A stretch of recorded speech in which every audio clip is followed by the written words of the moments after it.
smart picks and bans going to game number 1. NEXPLAY EVOS on the play, Blacklist International on the swing back. And just like that, Haka-Venus na naman sa 2022. Estes first taken out. I think it's just natural. Samantala, Blacklist, Banyo yung Valentina. Yun lang yun.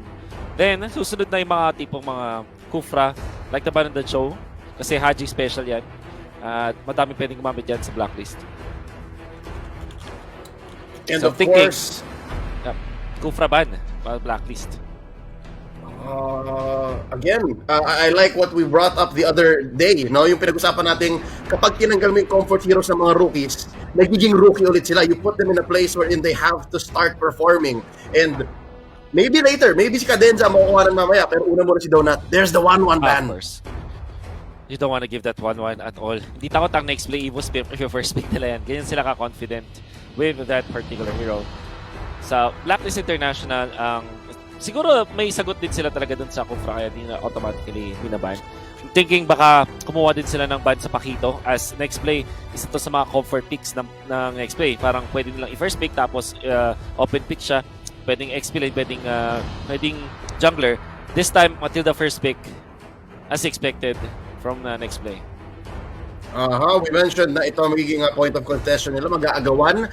I was about to say, was Kufra worth it? Maybe pagkaikot. Pero first phase pa rin. It's not impossible. Blacklist International, what's open for them? Eve is still open here. You can get an Esmeralda. Pwede may bigay kay Dominic. Ano ba ibang possibilities, Wolf? Clint and something seems to be a solid red side thing to do, right? Oo. Esme Clint. Mga ganun. I like the Esmeralda. Agad. Kasi sagot agad yan dun sa Matilda. Dun sa knockout shields niya.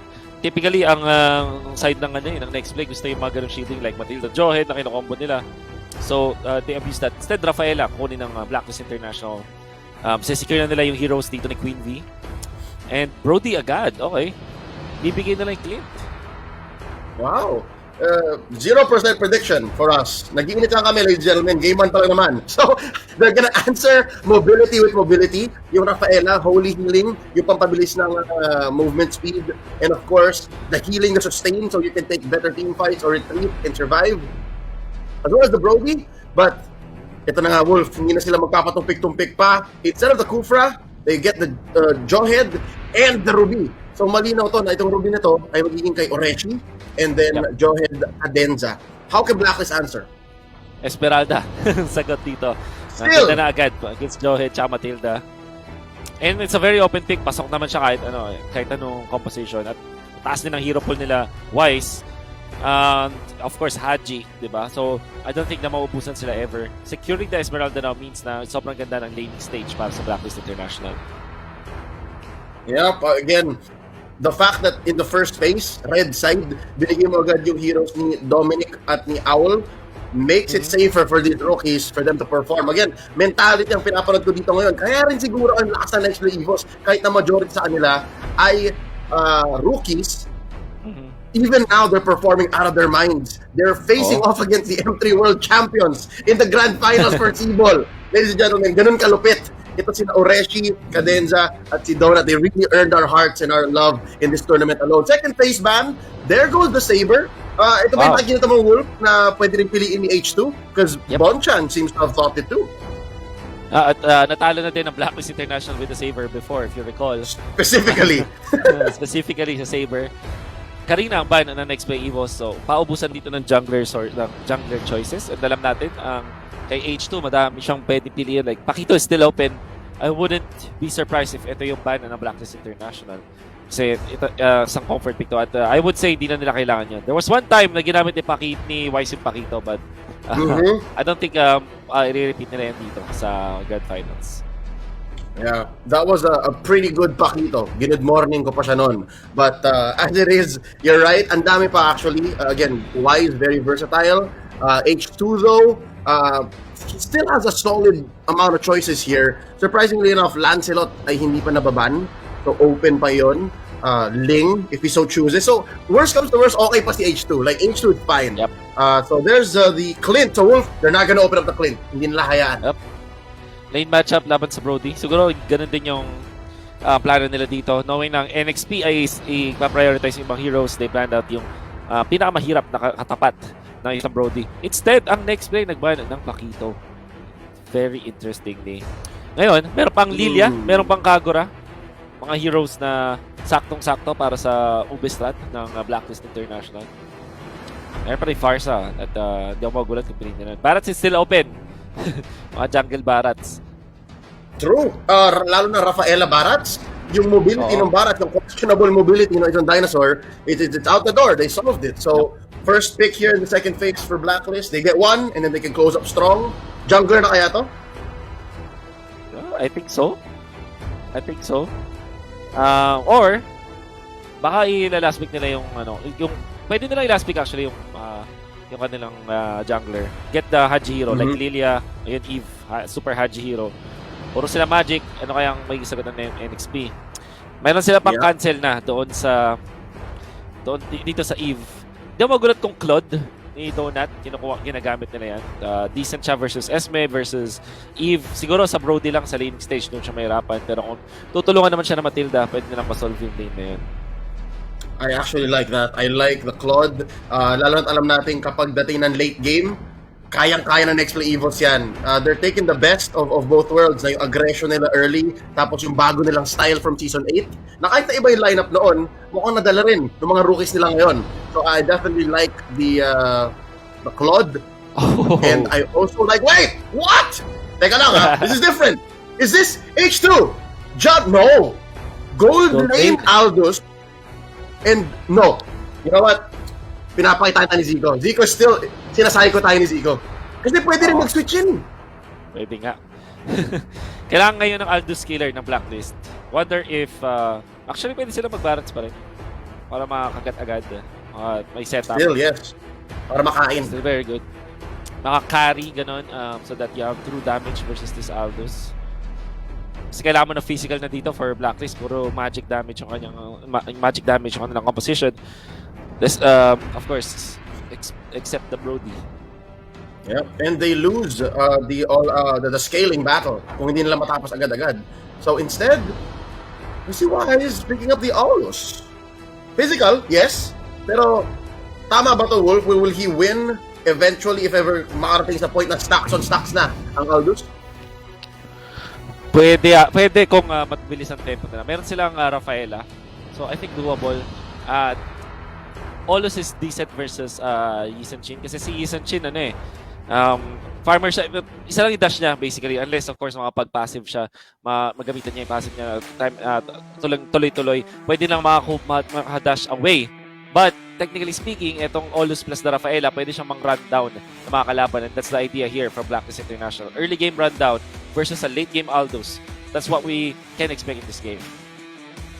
And if anything, NEXPLAY, what they're holding on to, what they're using para hindi ma-run down, is yung superior vision play and CC. So they have that in spades. Ang dami nilang ways naman disrupt or mag-disengage after magpumilit ang Blacklist. We'll see how they do this. Again, ang talking about vision, meron sila nung Mountain Shocker, ni Chin, tapos meron pa silang Chase Fate. Na, wow, ang dami nilang global vision, Wolf. This is minsan lang magganito ang Blacklist. So that might actually be a key here, right? Let's see. We're going into the game number 1. Mga mata ng NEXPLAY EVOS, sapat ba para malaman kung paano sila makapasok ng late game? Here we go. This is going to be Wise starting off in his purple at mirror dito, the H2. Cadenza already going for the reset. Pero hindi total yung reset kasi tinamaan ulit ang hero instead of the actual buff. But very nice try. At least panggulo siya dito. Yung presence siya lang dito, kumukunat na yung mga jungle creeps so mapapatagan ng konti. Yep. We already know na yung Aulus mabilis mag-take ng jungle yan, but with the help of this Johen, ito po yung playstyle ni Cadenza. Sobrang, this wasn't present ng MPL Season 8 tsaka ng M3, but now, na-miss natin to kasi we rarely see Johen Yeah, the effort is appreciated, pero Mr. and Mrs. Del Rosario not gonna let it happen. That rotation cost them about 200 gold. In the lead, 1 minute in, makapag-butch agad si Haji, penetration beats. And yes, lamang ang NEXPLAY sa vision, pero pagdating sa rotational speed, Blacklist has it now. Ngayon, matcha-check naman dito si H2, Cadenza, Haze. Lalapagan dito si Oh My Venus ng mga Wisps. And that's going to be Hayes, put down to a third of his health. So far, so good. Just like that, ang layo na pala ni Wise. Ang bilis niya mag-farm. This is a very fast Aulos. Yeah, I wonder. Pwede niya gamitin tong tempo na to para manggulo. Kunwari, itong bottom lane, meron kang ultimate, tas pwede nilang i-go yung kaso. Si GL card. Si V. Kamot dito pa. Close, but not quite. Aldous, first blood on the gold lane. Aldous. Donut falls, pero may trade. Mountain Shocker on a recalling of Venus. And ngayon papasukin ni Cadenza underneath the turret. Tapat yung damage. Pero may trade. It wasn't an execution, and that's still a kill going over to Haji. Ang ganda ng laban na to, Wolf. 2-2 agad, 2 minutes in. Dami agad bakbakan and everybody just starting to brawl into my mid lane. Almost dying yung ibang mga members nila, tapos may bigla tayo makita ng first blood sa top lane na nag-asim. Mountain Shocker na parang hindi yata ganun ka-expected. Mukhang mo nakatingin sa iba si nag-TP kasi si Queen B, baka hindi rin niya matatakbuhan yung range ng Mountain Shocker. Yeah. The thing about Queen V is, in those lull moments, I'm guessing, again, as main shot caller, no? Nag-check siya na pwede pang gawin, na pwede gawin sa mapa. So, that's definitely something that sometimes you can't avoid. Para about memory dito, ni Owl, kinulang pa ng stacks kay Donut. Gonna force the recall here, but it's not safe. Do it over there. Top half of the map, committed by BLACKLIST International, si Cadenza.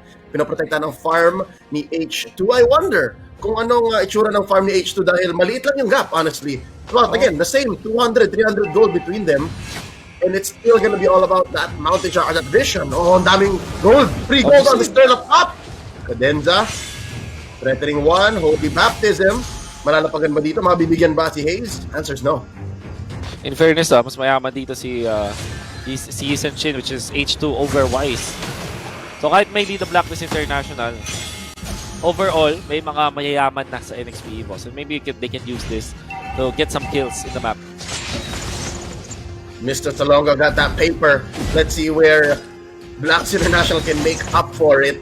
Economy-wise, no? Lamang sila mas spread out siguro yung pera ng BLACKLIST. And there was a wind talker, I believe. And here's something to notice. Before we talk about that, here's a big team fight. First, a stun. Nabitin ng isang stack. Torn apart memory. Hindi naman makakuha si Owl. Mid lane. Force push here. Let's talk about it, Wolf. Demon Slayer. Previously known as a Mage Killer on Wise. Not Emblem. Para din mapabilis mo ng team fight. This is not the first time he used it. At siya rin isa sa mga proponents nitong Emblem na to. Kahit pa dating-dati pa, I mean, years ago, nung hindi pa siya part ng BLACKLIST International. And it's all about just heavy farming. Talaga yun eh. Try mo maging ahead sa kalaban mo and then use that gold advantage para manalo sa mga duelo.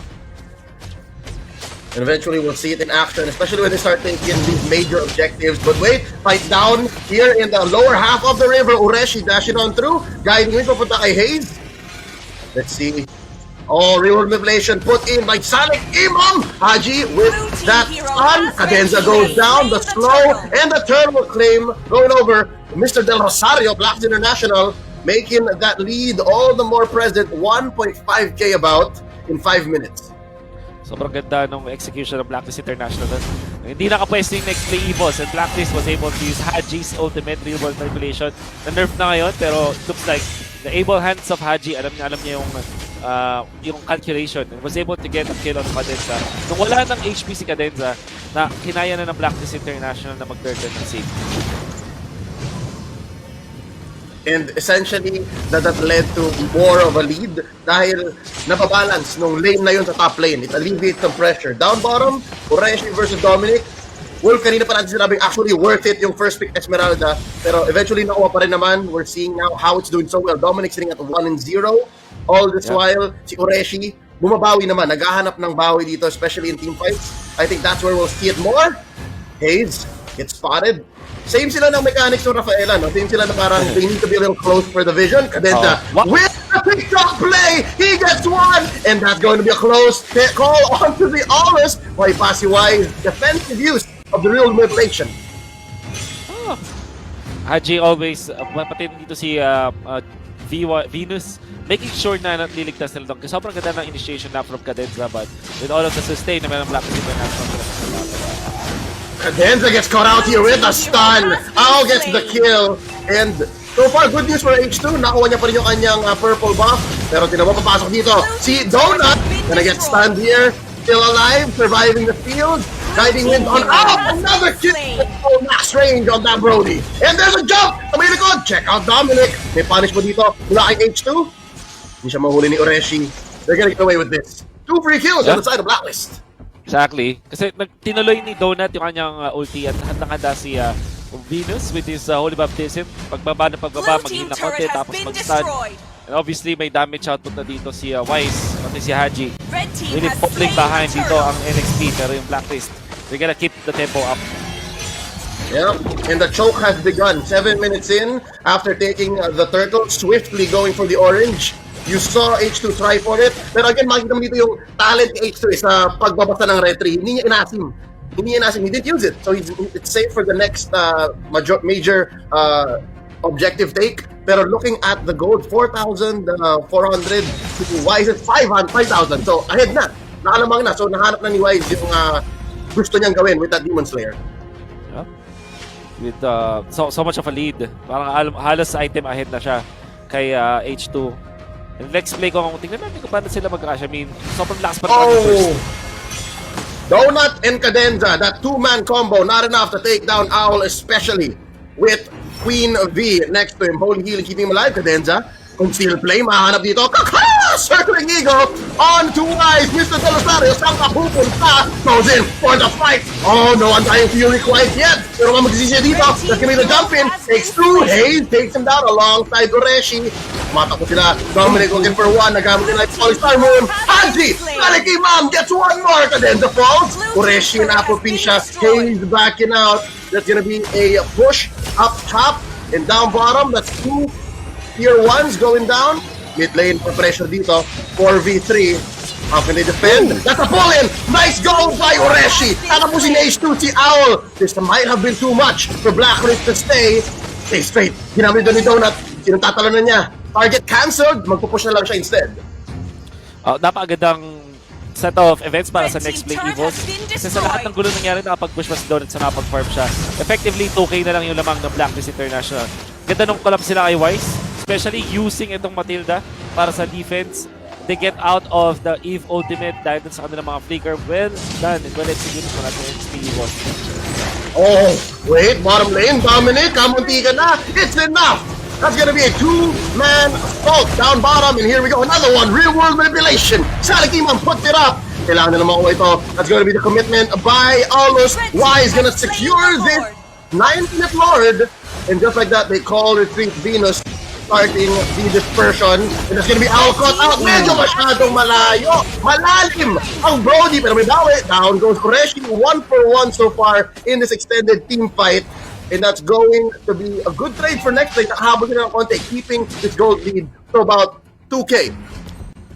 Galing talaga ng ginagawa ng NXPlay EVOS dito for the wins. Kasi they're backing on their knockdown, tapos may component damage out mula H2. So that's well done. Fortunately, BLACKLIST International, no? Galing nila mag-trade. So nakita nila, there are 2 people in the bottom lane, including yung jungler ng NEXPLay EVOS. So sinimulan agad nila, finance clear agad nila itong Lord. And with the ultimate mula kay Haji, na ang aim lang talaga ay mag-zone out, hindi makapasok sa area of control ng NXP. Ang NXP ng BLACKLIST International. Yep. And now up top, Lord. Nagsisimula na magmuang pula. Baluarte na ng BLACKLIST International ang mapa. And slowly but surely, NEXPLAY EVOS, their plan here is to defend first. Take down this first Lord. They still have those inhibitor blasts. Pwede pa rin ma-wipe itong wave na ito. But look at this. It looks like BLACKLIST International are committing. There's a real revelation. Papaso isa ni Donut. H2 finish the job. Down goes Owl. Meron pa ba? Still no trade on the side of NEXPLAY EVOS. Yep. That's 2 down. H2 gets the double. Down goes Queen V. Napasama pa yata. BLACKLIST International may have overcommitted here. It's a triple kill. John Paul Salonga. What are you doing? Down goes Dominic as well. At titigil na ang BLACKLIST International. Hindi rin sila napag-split push dun sa may bottom lane. Napakagandang chain of events para sa next play. Ang ganda ng shot selection nila, going for the backliners first. Meron din silang chain stans. Imagine mo, meron silang Rafael, meron silang Matilda, meron silang Johead, tapos meron din konting stun itong Aldous, as well as this Ruby. Yep, so that's not Conte, that's 4. Ang dami ng Wolf, and that's becoming trouble for Blacklist. Ang late na nung gold lead, man. Kanina nasa 2K, ngayon 1K na lang. And even Blacklist knows that it's dangerous to fight. Sama mo pa yung bangka ni H2 pag sakali. So literally, lahat sila may stun. That's why So, 5. yung mga damage, yung mga flashes na malapit sa base ng NXP EVOS will always favor them over Blacklist International. Yeah, so that was one mistake that NEXPLAY was waiting for Blacklist to make, or not a mistake, but for them to read into. So now nakuha na NEXPLAY yun, which gave H2 a triple kill, sitting at 602, sobrang safe ng Yusenshin na to. Let's look at the items. So Dominance Ice, obviously makikita natin yan. Malakas na rin ito si Eve, going for the Brute Force Breastplate, the standard build-up. Kailangan nila ng mga anti-heal kasi ang Blacklist International naka-sustain both, lahat sila pang-sustain yung kanilang composition. So having those anti-heal mechanics will be of high value para sa next EVOS. And it's actually confusing, no? Yung dynamic ng dalawang lineup ngayon, lalo na naka-ariba na sila. Let's put it at that, naka-ariba na sila. 9 and 7, 12 minutes in, parang both of them kind of wanna Uber, but both of them kind of don't want to do that at the same time. Kasi delikado dun sa unang magko-commit. Blue team turret has been destroyed. H2 meron siyang barko, may Dauntless Fleet. Oh, watch out. Tatapusin na ba? Nako! Sinimulan ng iba. Kakainin nung kabila, and there's a real revelation, and they take down Cadenza. Nice jump in by Dominic! That's a holy baptism! Taking crew down! Hayes and Cadenza bites the dust! That's going to be wise, securing the Lord. This is Luminous, getting at 13 minutes in. Abort mission, sabi ni Donut. Nothing there for me to get. And that's going to be a wave. He left the top, pero masasalubong siya ng isang Luminous Lord. The choke resumes. Blacks International gonna take the purple away here from H2. Maganda dito sa ginawa ng Blacklist International, they fought outside of the base. Tingnan mo yung timing. Hindi nag-ulti agad dito. Wala pa lang available kay Donut. Could have gone for the Mountain Chakra para nakita ng NXP EVOS. Kaso masyado nang late at natalo na sila. Yung jump ng Esmeralda combination with the EVOS, so deadly in this game. Kailangan mo i-respect yan. If you're NXP, yung mga laban outside of their base, hindi sila papaboran doon. Red team turret has been destroyed. And that's where the ube doesn't happen. Mountain Shocker helping clear the wave. Nagkumpul-kumpul doon. Lord na lang natitira, and that one cart, that's gonna be inhibitor up top taken down. Meron pa ba shield itong mid? And it looks like wala na. Another inhibitor falls here for NEXPLAY EVOS. Donut, tatrabaho lang sa may baba, and there's a real revelation. Plus, the Undying Fury. Masayaw-sayaw dito si Ureshi, and there it is! Owl gets one! Ureshi taken down, and here comes Donut. Aparan si Owl, not enough. It's going to be a tough one. Owl flickering in, tinapos si Wise, down goes the Owlers. Cadenza falls as well, popping immortality. Mag-revive siya, buhay pa. Still underneath its base. 4v3. What's gonna happen, Wolf? Another falling star move, but H2 falls. Haji gets a kill. Mega kill. This Eve is unstoppable. Mapabagsakin ni Hayes dito. Si Wise, Mr. Dinosaur fallen for now. Kasi the smartness now. But you don't even survive for so long. Hayes, the only one left. He's clearing the waves. He's struggling. He's trying. This one time, SEA Games gold medalist cannot defend by himself. Kasi Ureshi, kaya ba nila to? Man defense. That's a full in. Uy, sobrang baba na. Ang tagal, walang damage dealer sa base. Retreat, sabi ng Blacklist. Woo! Sweaty defense para sa NEXPLAY EVOS, but Blacklist International napagandang execution. Nung tinalo na ni Aldous si Donut, si Owl, going for the Wind of Nature, tapos ginamit niya yung walls. Tumalon siya sa the wall, tapos nag-flicker forward. Hindi rin siya na-punish. Eventually, mamamatay doon si Owl, but masyado na napakomit si Donut as well as si Cadenza, kaya naman eventually napatay lang sila ni Wise. You gotta have to comment itong si Ureshi at itong si Yelly Hayes. They tried their best, and so far mabubuhay sila for one more fight.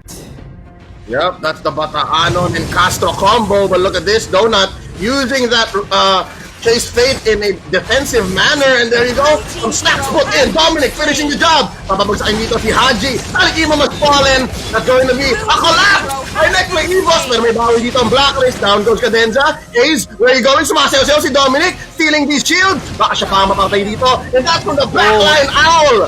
Brody, the assassin, the marksman assassin. And Dying Fury keeping him down. Ureshi, Roy pa. That's still going to be a takedown, and it's just H2. John Paul Talonga, wiped out. Out goes the Maniac. Blacklist International can smell the finish. Can smell it. Jumping forward sila. Sobrang ganda nung last flash na yun kasi nag-in out. Pansinin mo, di ba? Na corner yung mga members ng NXT. Wala silang nagawa dun sa in out ng Blacklist International. Very well orchestrated na fight, and every time yung pinakahuling clash nagsimula siya nung nahanap nila si Aldous, and without Aldous, dapat huli Aldous dadating para may panggulat ang side ng NXP EVOS. Dahil nauna si Aldous, kinumit na nila yung ultimate ng Rafaela, which was the Holy Baptism, tapos ultimate ni Eve, and they had enough damage dahil dun sa lockdown at Nelson. Kasi armor lang naman talaga ang makunat para sa isang Aldous. But with the mixture of true damage, physical, and magic damage, natunaw nila si Aldous ng time na yun.